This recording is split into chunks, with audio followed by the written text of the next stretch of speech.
Hi, I'm Karen Jacobsen, the GPS girl, and today on Navigating New York we have Nick Earls. Hi, Nick. Hi.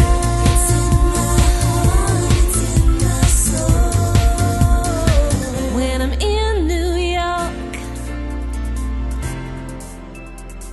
Nick is a very successful Australian author who happens to be in New York. Nick, welcome. Thank you. Nice to be here. So tell us, what are you doing in New York?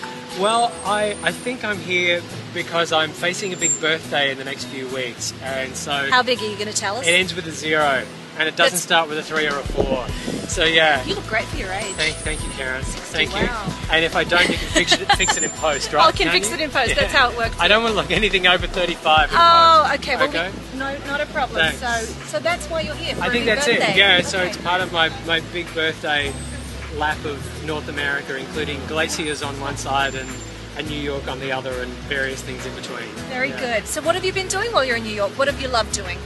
Well, this has been my first time in New York with Patrick, my son, who is soon to turn 4, and I'm also writing about that for newspapers back in Australia. I'm writing New York with an under 5. So, oh yes. Yes, something you know all about. I have a few stories to tell. Yes. Yeah. And so we've been doing a lot of things with him. We've been doing some of the big things, like taking him to the Tyrannosaurus Rex genuine skeleton and all that, which he loved. So we're doing some of the big museum stuff. We also went to FAO Schwartz to buy him a small Spider-Man thing, because he behaved just well enough to earn that. Beautiful. And when we got there, it turned out that Iron Man and Spider-Man were there. On that day? On that day, and he had his photo taken with him, and he, of course, fully believed that, because he knows this is the city they live in, so he's very glad to be here at the city where superheroes live. But at the same time, we've made sure that we've got to fit in quite a bit of downtime, and just a bit of straightforward playground time and all that. So it's the first time I've been in New York with someone of that age, and it gives you a very different look at a city. If I had one new thing that I'd learned this time that I would be ready to pass on to anyone coming here with someone who was 3 or 4, I've managed to take Patrick to most of the playgrounds in Central Park or nearby, and his favourite is the one just near 66th Street that has a marble slide that curves, yes. and near there is the statue of Balto the Husky, who did the big We love Balto. Yes, so Patrick, that's his favourite thing, is to go over there, have a good few goes on the marble slide, and then sit on Balto's back for a while. So this is not your first time in New York. Do you have an "it could only happen in New York" kind of story?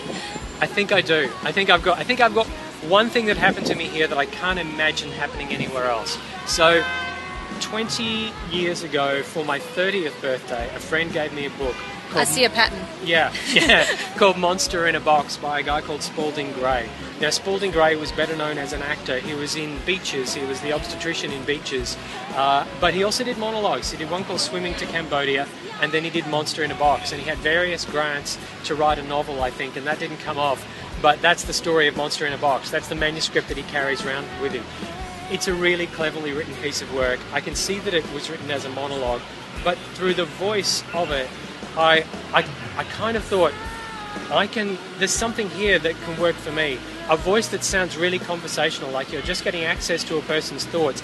Maybe I can try that. And I tried some of what he was doing, and it changed my writing and led me to actually write books that didn't just get published, but that people bought in good numbers. And so I ended up with that as a job. And I think I kind of owed Spalding Gray something for that. Then in 2000, I was here with Perfect Skin, a book that had just been published in Australia, and I was here to meet publishers. I had an agent here then. I was here to meet publishers. This would be a place to do that. Yeah. And then one day I opened the hotel room door, the door opposite opened, and out walked a guy who I'm confident was Spalding Gray. And so Spalding Gray and I then walked to the elevator together, and all the way I was thinking, oh my God, it's Spalding Gray. Can I tell him I'm only here because of you? Because if I hadn't read your book, I wouldn't have changed my style of writing. I wouldn't have got published, and I wouldn't have ended up in here for these meetings.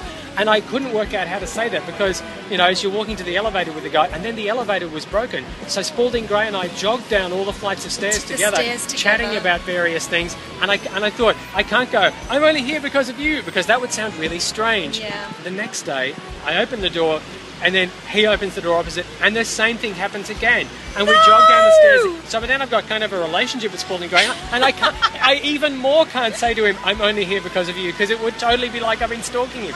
So I just kept it on the inside, and I never told him. And unfortunately, Spalding Gray died the following year, so I never got to tell him that. And I think the lesson I've got from that is that next time that happens, I'm just going to be brave and I'm going to tell the person. But I thought that's the kind of thing that could only happen here. Seize the moment. That's the message from this episode. That's right. Well, thank you for that awesome New York story. So tell us, what direction are you headed next? I'm headed uptown back to the hotel, so I'll be heading to 72nd Street station and then the Beacon Hotel where Patrick is currently sleeping. Oh, so that's where you're navigating yourself to after this. I am navigating myself to from this street here about 20 blocks north. Absolutely. I think I can manage that. Well, thank you for being here on Navigating New York. It's Nick Earls. Thank you, Nick. Thank you. Nice to meet you. Hi, I'm Karen Jacobsen, the GPS girl, and you have reached your destination. With the stars. Oh, you can almost touch the sky.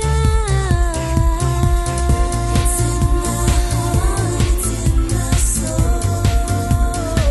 When I'm in New York.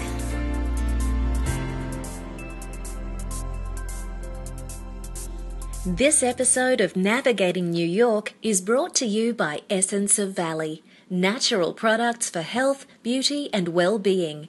Visit essenceofvalley.com.